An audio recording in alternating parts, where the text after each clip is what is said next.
Respected sir, my name is Lakshmi Narasimhan from the Department of Artificial Intelligence and Data Science from JJCET College of Engineering and Technology.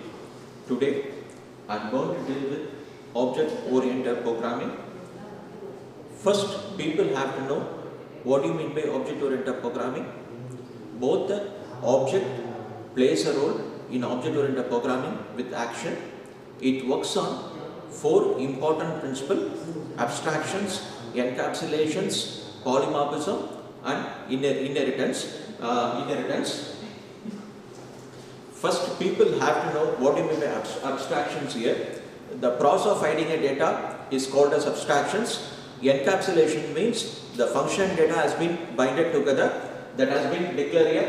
Main program, global data and function. People know from the young generation, function will return the value. Main program is used to do tasks. Global data is to access the shared issues.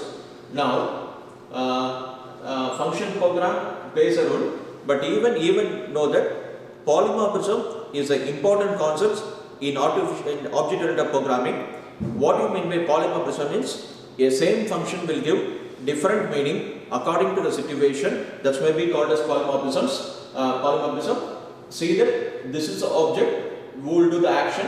Inside, data and function binded together.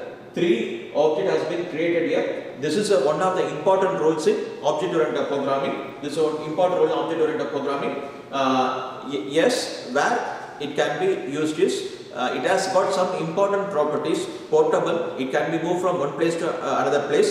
It has got a platform independent. Once you install in one computer, you can run on another computer. These has been inside graduations, all this is left out. And you have seen that classes, attributes listed. Classes is used to create a class consists of data and member function binded together.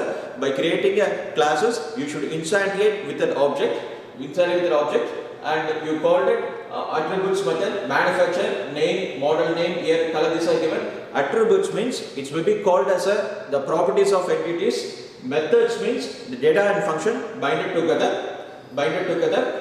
This is currently used in current world. Java uses the object-oriented programming technique. It has got abstract classes, polymorphism, encapsulations, inheritance, concrete class like this.